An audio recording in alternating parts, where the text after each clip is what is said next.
Yada se samu akwa bebiem Adom TV Badwam na Badwam Afisem komo na uguso yada se pa wo mre no wadaje awuditie apomuden komo titu a yetade bramo so na give us fonso dendua yi mu wo nso nro ahodo wo adwama so no so boye nti nana Romeo agina adwai de enso de bema mu de style bia business 100 no asem no me ne mo afishia pa afisa se na nkwa hoden wo ho amen na give us general na so na ho fe no wo mu se ya na mu guso sponsor ye amen amen na ye secret prayers nyina no nyankopon ma na mama on so ne so na de ye ma ye no o ma no mbram na de ye no fa hye bolem na ne ntie we da se pa give us for so efa kwanya we so anopai na ya ma ya tiefo ya hwefo ya customers nyina ya mobia fishiapa ya sere nkwatenten adom ne ahoden de mobia ade ehia wo wiase wem kese pa ya ahoden ne nkwa so wo nkwa na wo ahoden ade aka bia no eye bonus nti no se wo bompa ya ma wani nkosa ade mi no ho pa ahoden ne nkwa nipa bia wo nkwa wo ahoden bia no nyame ti ase ya aka nyina be yi na me fa ase da toso mi no so ema ye minua KB of KB clothing so wo Madina nyamishira na Libya Cortes na da Roman eja eya me hwehwe me Africa wenti na pedi so no ana da wa shebo a woni so 2 weeks ni se 3 weeks da bi o de high kwan o de nyensi se se high kwan next time be twa de am kebi so we da wa suma onim de wo ye so say e ba de eya no dia wotre efi enche obeti kebi nkam nyamishira na anopai me baya na me de ensamode ne free givers aso ye neba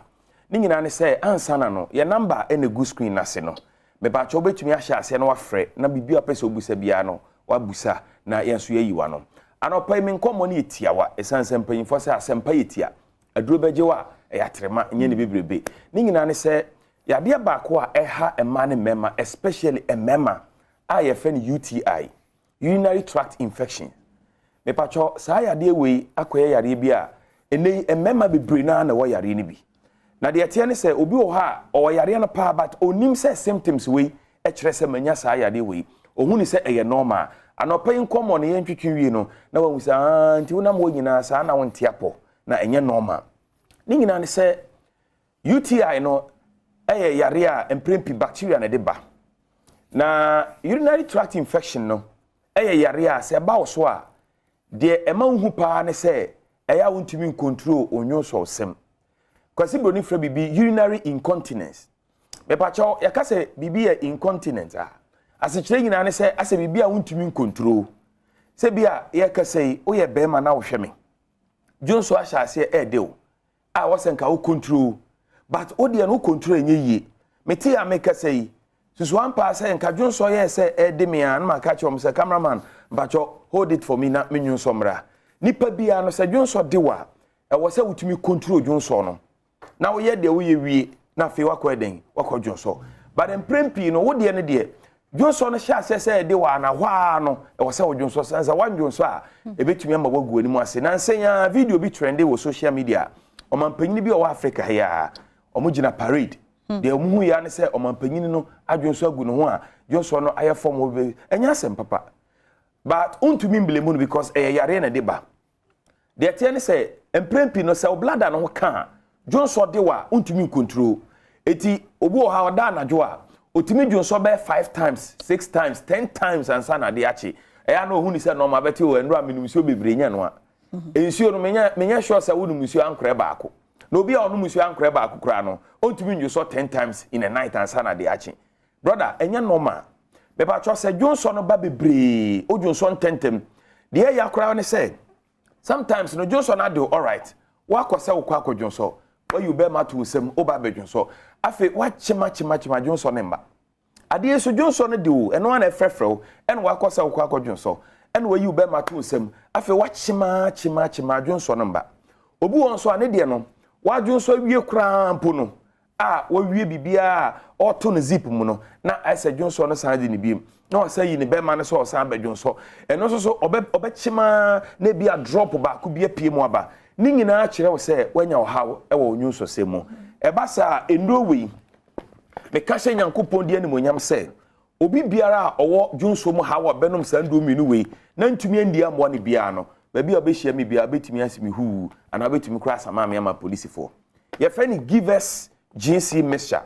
And if give us GC capsules. Sandro mienu we ba kuntumi nkonya ba akoma ne yeyi. Abiri bia be fa bom. Give us GC mixture, give us GC capsules. Kabom nanom. Jonso matiti bia wonam. Jonso ma ha bia wo fam bia no. Ni nyina beko. E wo na nsansa bia begu be ma no ho. E wo hwa na ese Jonso na wo Jonso no. Se bio utum se emu ebon. Sometimes o Jonso wa utum se sent wo Jonso no mu pa. Obi won so Jonso na ne Jonso no. Ani no aye cloudy kakra ani aye tum obi won so anande da ase moja kakra wom ni nyina kire wo se wanya wo hawo nti eba sa na endomienu wei e ma ne mpa won da tambia ma ne wo ho nom na nopa wie anwumbre odidi awie nom ne saa se wo yade o se wo nyade o hyase na bo ho ban enei oha ba ko a ema Jonso mu problems eba ni paso pa ne se obi so wo ha Jonso de no or drive ba ne se bia o kokumase ena Jonso de no o de be hye ne ho saa kwakodu kumase nti de mo na wo ma Jonso no e de wo che no na enlarge o prostate no eno na the friend of prostate enlargement ne ba no eno na se won hwe ya Jonso de wa nipam kura na wo Jonso agu ho ko pesa ndo mi wi na no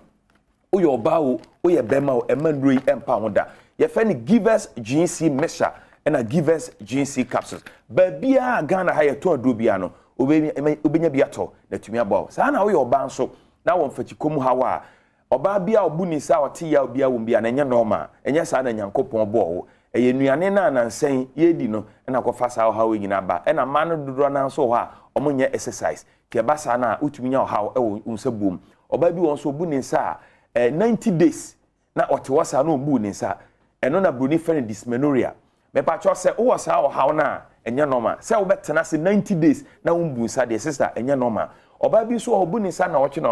na otwe mienu eno so nya normal oba bi a de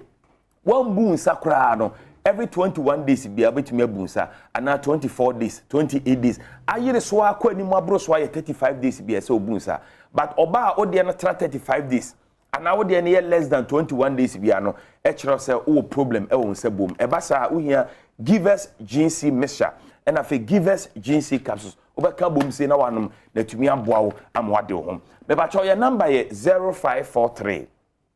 222 470 pacho 2 near me ensa 0543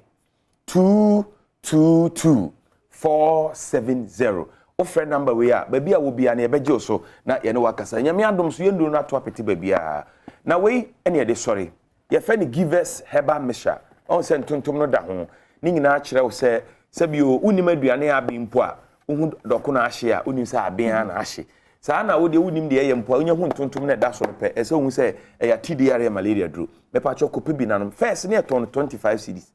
ene se the economy na yenti no ya teso ama na ba 16 cedis ana 18 cedis nti ba bia ye ton do bia kope bi se ye typhoid se ye jaundice se ye fever se ye malaria honam ya untumi didi obi wa ne immune system na emre onate kakra na wa bre odidi pa so fon na ofon odidi pa so nipadua no enko nanim da me pa cho kope give us Herbal mixture ni bi nanom na embo ba bia wo Ghana ha ye to adobia no obenya ye nupa ni bi na tumi aboa pa number no na yen sorry 0543 222 470 0543 222 470 nti nyankopon hira ma no pa die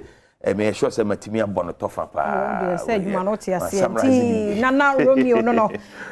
free give us Herbal center na enro miensan ya na so nsankyerene no ene waka kire wo no nti utomusin wo de wakan na wo penkyere mu bi nso a wo fra na fe wo makire mu nso e di amount ye ne nkomo no ye fancy ha ya da na CP na happy birthday akosua Mercy wo Shaft FM oboase ene ye wawoda nyame hira onye okese kosi so obeye kese pa na ukude nchamo wo Nshira FM na e wish you a happy birthday nyame hira wo na wakoma so abisade no emrem me ne sponsors so ase St Andrew Senior High School yada se Kelkate toothpaste kidney mini syrup P-Work Natural Health 3P garlic mixture e yo won wadru yada o masepa se moso yasene wa wo hwe ye Nshira kese no komao ya we show so a Merry Christmas eradenye ya nyina yakoma so bisade maye no no de enhyase no omfa yenwie nyame hira mo pi yenwie bisa o manhene kwabna santen so aginedwa wono so de pensempensemu no ebreye koso ama afidie no enna hafisa Adom TV ye wazoye edase